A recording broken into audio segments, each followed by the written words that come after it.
Assalamualaikum warahmatullahi wabarakatuh. Kembali lagi dengan saya Ahmad Iwan Fauzi. Di video kali ini kita akan melanjutkan tentang latihan soal TWK Pilar Negara untuk CPNS 2023. Bagi teman-teman yang belum subscribe, silahkan subscribe terlebih dahulu, karena di channel ini akan sering upload video mengenai belajar CPNS 2023. Video ini akan terdiri dari 5 buah soal yang dimana nanti memiliki opsi jawaban A, B, C, D, dan E. Kalian dituntut untuk bisa memahami pilar-pilar negara dalam TWK CPNS kali ini. Mari kita mulai.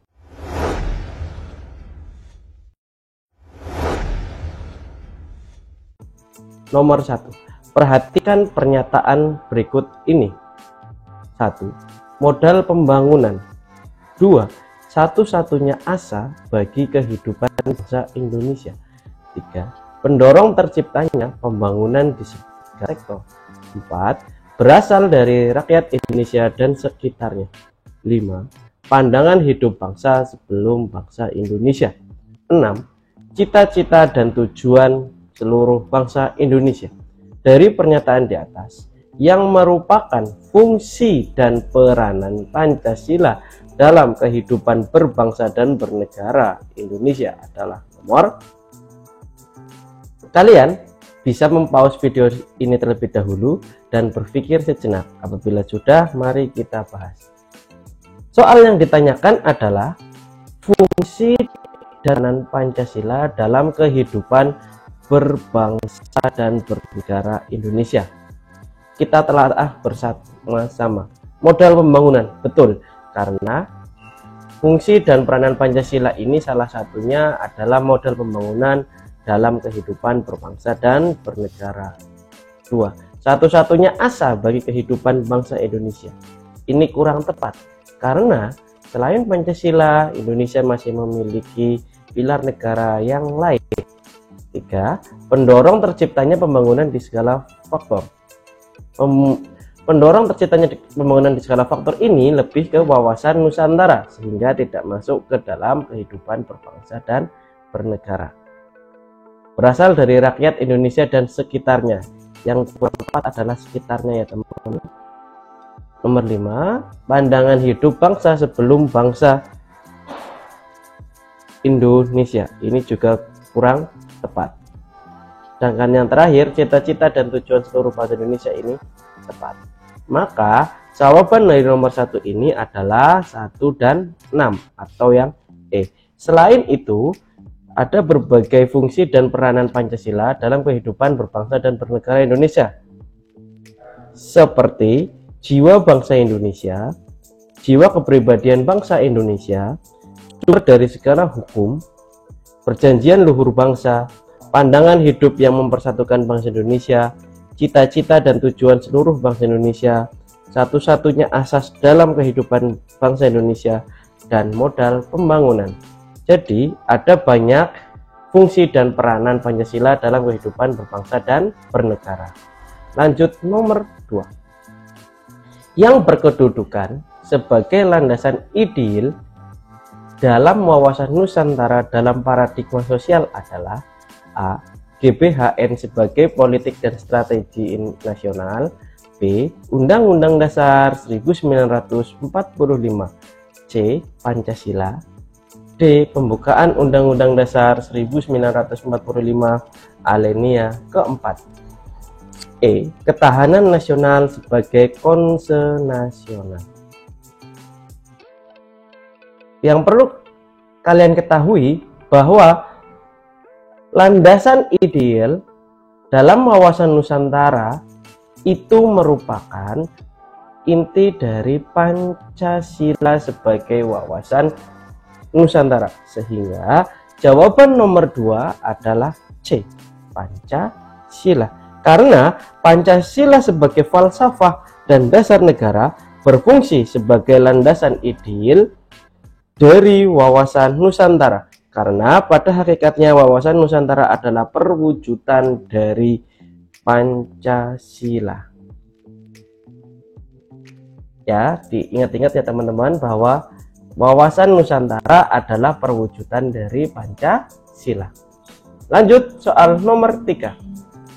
Berikut ini yang merupakan pengertian paham negara integratif Indonesia adalah: A.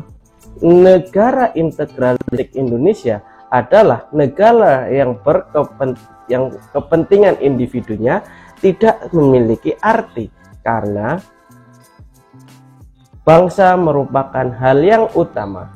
B. Negara integralistik Indonesia adalah negara yang kehidupan individu dan di golongannya tidak begitu utama dibandingkan negara, dan negara merupakan bentuk persatuan dari golongan-golongan masyarakat. C. Negara integralistik Indonesia adalah negara yang berdasar pada kepribadian bangsa dan meletakkan golongan di atas kepentingan bersama. D. Negara integralistik Indonesia adalah negara yang berakal dari kebudayaan bangsa Indonesia dan bersatu dengan kepentingan rakyat. E. Negara integralistik Indonesia adalah negara yang menyatukan keanekaragaman dan menjadi kepentingan pemerintah sebagai kepentingan yang utama. Pengertian paham negara integralistik Indonesia menurut Supomo adalah negara yang berakar, intinya adalah berakar dari kebudayaan Indonesia, kebudayaan Indonesia dan bersatu dengan kepentingan rakyat. Jawabannya adalah yang D. Sampai soal nomor 3 ini, apakah ada yang ditanyakan? Apabila ada, silakan tulis di kolom komentar. Kita lanjut nomor 4. Perilaku demokratis diharapkan tercipta dalam kehidupan bermasyarakat, berbangsa, dan bernegara seperti dewasa ini. Pengertian sikap demokratis ini secara sederhana adalah: A. Menerima dan mengajukan pendapat dengan cara manusiawi. B. Memutuskan hasil rapat berdasarkan kepentingan pribadi. C. Mendengar dan menerima pendapat orang lain berdasarkan latar belakangnya. D. Mendesak orang lain agar menerima pendapat dan keinginannya. E. Menerima pendapat orang lain dengan tanpa pertimbangan. Boleh di-pause terlebih dahulu untuk berpikir sejenak. Apabila sudah, mari kita bahas. Perilaku demokratis yang diharapkan tercipta pada kehidupan masyarakat seperti dewasa ini, contoh paling sederhananya adalah yang A. Menerima dan mengajukan pendapat secara manusiawi. Kata kuncinya adalah di demokratis. Artinya dari rakyat, untuk rakyat, oleh rakyat. Sehingga dalam mengajukan pendapat kita harus secara manusiawi. Begitu pula ketika kita menerima pendapat dari orang lain. Opsi jawaban paling tepat adalah yang A.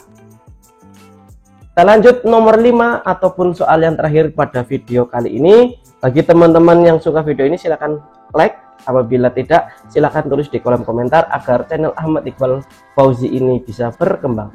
Nomor 5. Berikut ini merupakan hubungan kausal organis antara alinea keempat dalam pembukaan Undang-Undang Dasar 1945 dengan batang tubuh Undang-Undang Dasar 1945, kecuali A. Penetapan tujuan negara Indonesia. B. Bahwa Undang-Undang Dasar 1945 ditentukan akan ada. C. Bahwa Undang-Undang Dasar 1945 akan mengatur pembentukan pemerintahan negara yang memenuhi berbagai syarat. D. Bahwa negara Indonesia berbentuk republik dan berkedaulatan berada di tangan rakyat. E. Penetapan dasar Pancasila. Mari kita berpikir sejenak teman-teman sambil kita bahas terlebih dahulu. Alinea keempat dalam Undang-Undang Dasar 1945 memiliki hubungan kausal organis dengan batang tubuh Undang-Undang Dasar 1945 antara lain bahwa Undang-Undang Dasar 1945 akan ada, ini tepat. Kedua, bahwa Undang-Undang Dasar 1945 akan mengatur pembentukan pemerintahan negara dan memenuhi berbagai syarat, ini tepat. Bahwa negara Indonesia berbentuk republik dan kedaulatan berada di tangan rakyat, ini juga tepat. Dan yang terakhir, apakah A atau yang E jawaban yang salah? Dan yang benar adalah yang penetapan dasar Pancasila, ini juga tepat. Sehingga yang bukan merupakan hubungan klausal organis antara alinea keempat pembukaan Undang-Undang Dasar 1945 dengan batang tubuh Undang-Undang Dasar 1945 adalah yang A, penetapan tujuan negara. Teman-teman, video kali ini cukup sampai di sini dulu. Apabila teman-teman ada yang ingin tanyakan, silahkan tulis di kolom komentar. Sampai bertemu di video selanjutnya. Assalamualaikum warahmatullahi wabarakatuh.